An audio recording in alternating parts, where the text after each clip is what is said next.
Hi, I'm Weston. I love talking about the Astros, and I'm here to talk about Game 108 of the regular season, where the Astros win 9-3 over the Cleveland Guardians. Trey Mancini. We are going to talk about what happened offensively, but we're going to start on the pitching end of it. And Framber was bad. Let's call it what it was. Framber was bad tonight. And 3 runs doesn't look terrible. That makes you go, oh, it wasn't a great... No. This was a bad game from Framber Valdez. 7 hits, 3 walks, only 3 strikeouts in 6 1/3 innings. Only 4 swings and misses as well. They just weren't chasing. That's a whiff rate of 11 tonight. And 11 hard hit balls in, again, a little over 6 innings.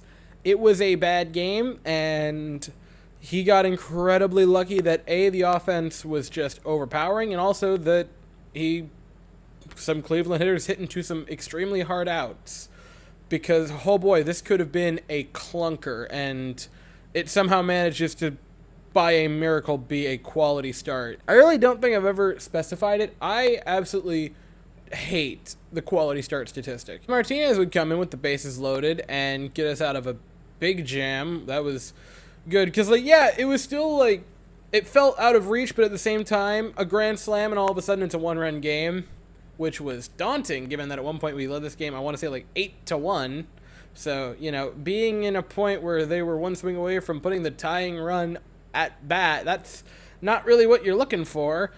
He would go an inning and a third, or an inning and 2/3. He would give up a pair of hard hit balls, pair of strikeouts, gave up a walk though. But overall, a solid night from Seth Martinez. And then Brian Abreu comes in the 9th and strikes out the side. Brian Abreu, man, I don't know. It's weird because when he has all the low leverage outings, he does really well. I'd like to see him in some more higher leverage situations going into October, before we get to there. I really think giving him some important innings between now and October should be a priority for this pitching staff. But the pitching staff aside, the Astros offense was insane this evening. 9 runs of offense, and Trey Mancini is the entire story for the Astros offense. There were some other good moments. Some other players had some big hits, some RBIs. But he had started with Trey Mancini in the 2nd inning, hitting a home run. His 2nd hit as an Astro. His 2nd home run as an Astro. And his 12th of the year. Trey Mancini, I mean, when he's hit the ball, he makes it count and makes it really hurt for the opponent. In the 3rd inning, Jordan would get the party started with an RBI base hit to make it a 2-1 Houston lead. Then Alex Bregman draws a walk to load the bases up. And you're thinking, there's no way that Trey Mancini does the thing, right? There's no way that he, for the 3rd straight hit of his Astros tenure, hits a home run. There's no way that in only his 2nd career start as an Astro, he hits his 1st career grand slam. And for his 3rd hit as an Astro, his 3rd home run as an Astro, he clears the bases for a grand slam. I'd like to remind everyone that we basically traded Jose Siri straight up for Trey Mancini. Yeah, a couple of minor league pitching prospects were shuffled around, but we basically gave Siri straight up for Trey Mancini. You apologize. I saw what some people were saying about Click, how he wasn't a great general manager. You apologize to this man because he traded like a 5th outfielder for Babe Ruth. And he's done that to which no Astro has done, which is his first 3 hits as an Astro are all home runs. Siri for him straight up. Unreal. And I'm jumping the gun because he's been an Astro for 4 days, has had 2 starts and 12 at-bats. I understand that. But he seems so comfortable as an Astro. He's only 30. You gotta resign Trey Mancini this offseason, right? I mean, look, I like Yuli. He has done so much for this team. Great Astro overall, but boy, oh boy, I just don't think he has it anymore. He went 0 for 5 yesterday. He went 1 for 5 tonight. And he's just not been having a great season.